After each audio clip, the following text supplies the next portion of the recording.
বাংলাদেশের প্রধানমন্ত্রী তারেক রহমানের প্রস্তাবিত ভারত সফর নিয়ে শেষ মুহূর্তের অনিশ্চয়তা এখন ঢাকা দিল্লি সম্পর্কের অন্যতম আলোচিত বিষয়। চলতি আগস্টের দ্বিতীয়ার্ধে অন্তত দুবার সফরের দিনক্ষণ প্রায় চূড়ান্ত হওয়ার পরও তা ভেস্তে গেছে। অথচ ফেব্রুয়ারিতে শপথ গ্রহণের সময়ই ভারতের পক্ষ থেকে বাংলাদেশের প্রধানমন্ত্রীকে দিল্লি সফরের আমন্ত্রণ জানানো হয়েছিল। এরপর সেপ্টেম্বরে দিল্লিতে অনুষ্ঠিত ব্রিক্স শীর্ষ সম্মেলনের আউটরিচ সেশনেও বিমস্টেকের চেয়ারম্যান হিসেবে তারেক রহমানকে আমন্ত্রণ জানানো হয়েছে। ফলে ভারতের আমন্ত্রণের ঘাটতি নেই, কিন্তু প্রশ্ন উঠছে সফর আটকে যাচ্ছে কোথায়।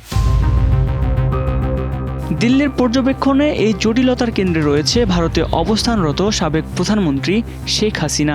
বাংলাদেশ স্পষ্ট করেছে শেখ হাসিনাকে প্রত্যর্পণের দাবি পূরণ না হলে দুই দেশের সম্পর্ক স্বাভাবিক করার পরিবেশ তৈরি করা কঠিন হবে।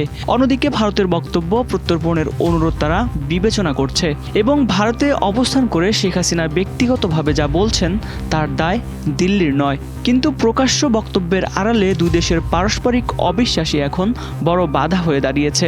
ঢাকা মনে করছে শেখ হাসিনার দিল্লিতে রাজনৈতিক তৎপরতা ভারতের নীরব সমর্থন ছাড়া কোনোভাবেই সম্ভব নয়। নগদ নিয়ে এলো হার না মানা হার অফার। সর্বনিম্ন 10,000 টাকা রেমিটেন্স নগদে পাঠালে থাকছে স্বর্ণের হার জেতার সুযোগ।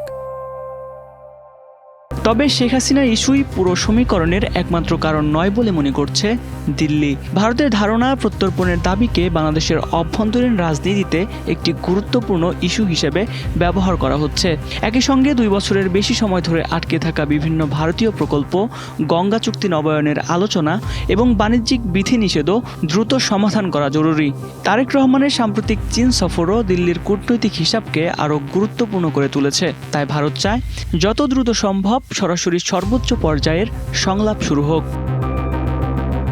এই পরিস্থিতিতে সেপ্টেম্বরে ব্রিক্স সম্মেলন দিল্লির কাছে একটি সম্ভাব্য সমাধানের পথ হয়ে উঠেছে।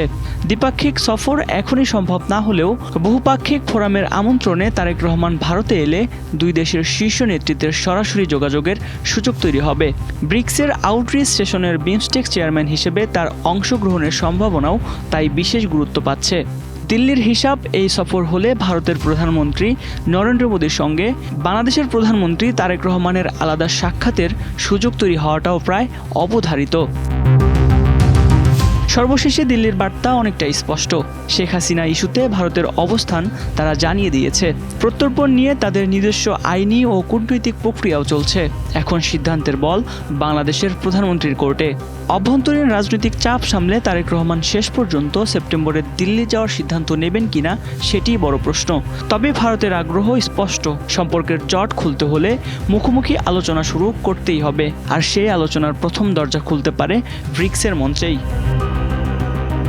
Desk report, 21 television.